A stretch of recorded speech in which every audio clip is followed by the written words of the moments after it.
Okay त hello everyone, आजबाट म सुरु गर्न लाग्छु 0 देखि 1 करोडसम्मको यात्रा। कसरी?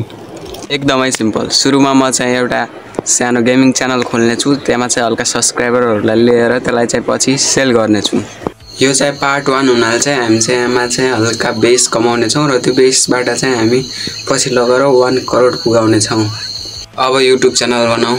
युट्युब च्यानल त बनाए, अब त्यसमा चाहिँ त्यसको लागि चाहियो नाम र त्यसको चाहिँ लोगो। नाम र लोगो पनि चुज भइसक्यो। अब हाम्रो च्यानल चाहिँ यस्तो देखिँदै छ। च्यानलमा 1 हप्तासम्म माइनक्राफ्टको भिडियो खेलेर भिडियो हाल्ने छु र 1 हप्तासम्मको चाहिँ मेरो टार्गेट रहनेछ 500 प्लस सब्स्क्राइबर।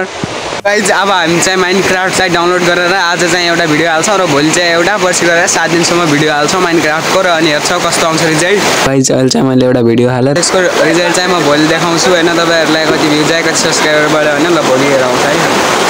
आज चाहिँ बिहान उठेर भ्युज हेरेको त यहाँ त भ्युज त 7 दिन मात्र। अनि मैले चाहिँ त्यो च्यानललाई चाहिँ 7 दिनसम्म बनाएर पनि सेल गरिसकेँ र मैले 100 रुपैयाँ कमाएँ। यहाँ चाहिँ मैले 3-4 दिनमै 200 प्लस सब्स्क्राइबर बनाइसकेको छ र त्यसलाई चाहिँ मैले बेचेर अहिले चाहिँ उसले चाहिँ मोडिफाई गरेर यस्तो बनाएको छ हेर्नुहोस्। अब म त्यो 100 रुपैयाँलाई चाहिँ इन्भेस्ट गर्नेछु। अर्को पार्ट 2 मा चाहिँ तपाईहरुलाई देखाउने छु म केमा इन्भेस्ट गर्छु भनेर।